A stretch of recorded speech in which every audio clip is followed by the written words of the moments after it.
All right, we're gonna do something a little different today. I was just on TikTok and I got served a video, and we're gonna watch it together and we're gonna talk about it. It's from an account called USA Medical, and it has 1 million followers. An average video is getting, 20, 60. This video that I'm watching here, I don't know, that probably doesn't have a ton of views. It's got 371,000 views, so that's actually quite a lot, especially since it's only got 8,000 likes. That is not the like to view ratio I get, TikTok. Usually I'm like 10%. That's way less than 10%. Why are you showing this to so many people, TikTok? What are you thinking? Well, let's see what it has to say and we can talk about it. Okay, if cancer cells need sugar, glucose from carbs to survive. Okay, we're gonna start there. Cancer cells do indeed need glucose to survive. Cancers have a weird thing that happens to them where they end up doing a weird kind of metabolism. And we don't know exactly why this happens, but it almost always happens in almost all cancers. A theory is that on the inside of a tumor, like even if it's a very, very tiny tumor, it gets stuffy in there because all the cancers are like ignoring signals to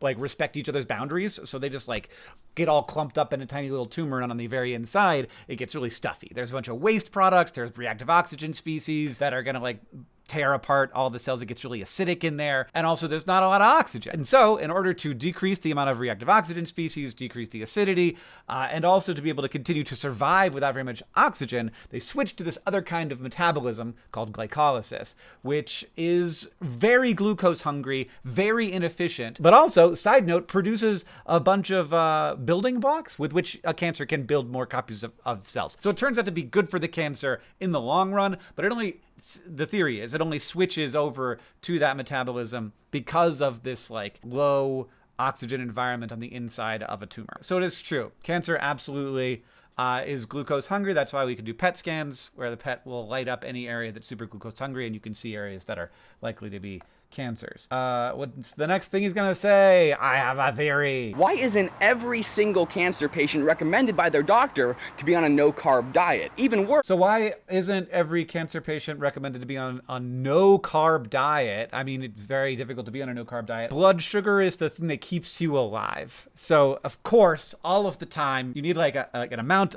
of blood sugar in your body in order to fuel all of the muscles and all of the your entire nervous system. The things that light up on a PET scan, it's like your bladder, where all the glucose, like all the radioactive tracer that they put into you is going to get peed out. You see kidneys, where it's being filtered out of the blood. The cancer areas, you see a couple other things, and you see the brain light up like a freaking spotlight because the brain is so glucose hungry. So you always need to have glucose in your blood. If you never eat carbs, if you eat no carbs, no sugars, your body, in order to keep you alive, will still be putting sugar into your blood by breaking fats and proteins down into and changing them into sugar. So he asked the questions, why aren't people who have cancer on no-carb diets? And then he says, even worse. Then what? You didn't wait for the question to be answered. So that's the answer to your question. There will always be glucose in your body no matter what. I'm not saying that it's healthy to be drinking Coca-Cola all the time at any time in your life. And there is signs that that kind of diet and constant blood sugar fluctuations can be really bad for you in a lot of ways,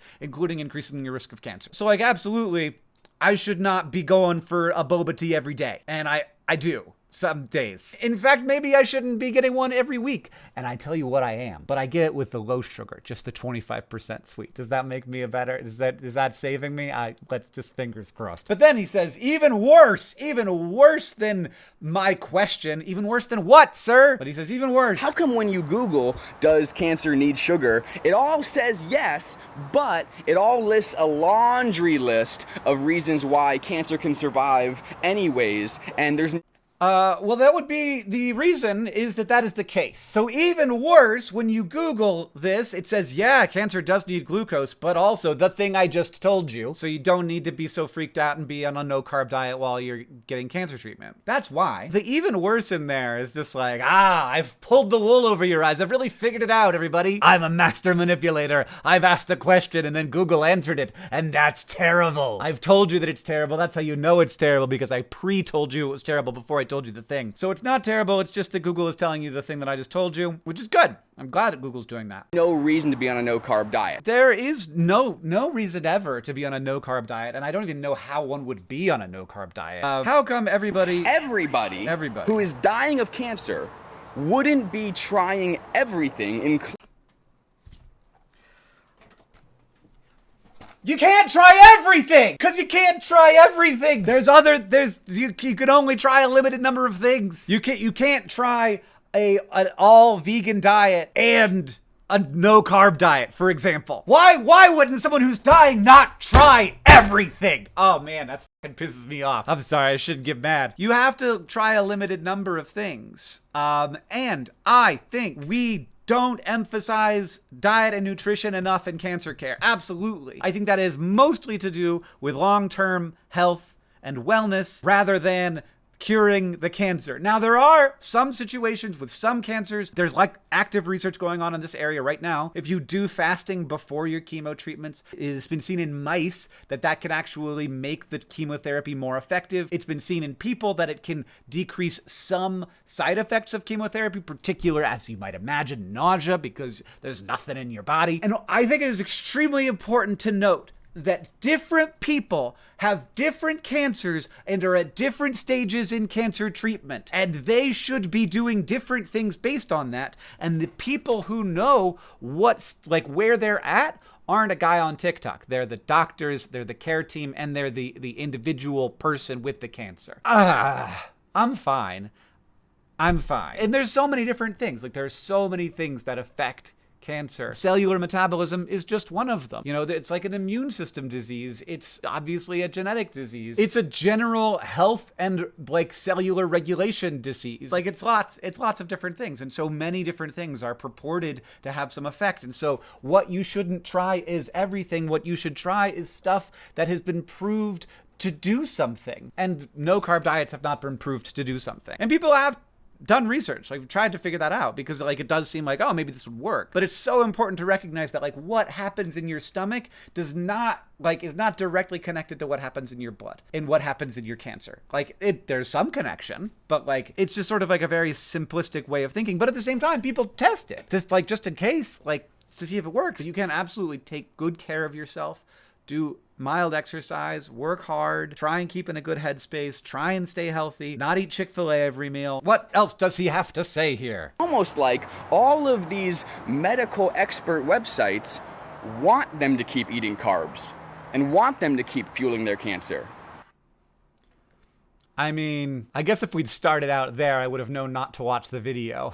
I know that this guy is probably trying to sell some stuff, and this is his marketing message. But you gotta know, if you've been through cancer treatment, that you are surrounded by people who desperately want you to be well, who every time they lose a patient or every time they get bad news, they feel that for themselves too. They take that home with them. They work every day to try and help people. And there is this idea that somehow there's some layer between the doctors and nurses of a care team and that they are being duped to keep their patients sick and they don't know it, I guess, would be the idea. I don't think it stands up to much scrutiny at all. So maybe I don't need to be talking about this, but it does hurt a little bit. I think it would hurt a person who works every day, long hours, trying to help people who are very sick, survive, have as much time as they can have with their family, or be cured, or be put into remission, or to have the progression of their disease stopped. To basically say those people want you dead. They want you sick. That's what it sounds like he's saying to me, and it's gruesome. Most important part of the video, what is he selling? Click the link. I will click the link. Is it supplements?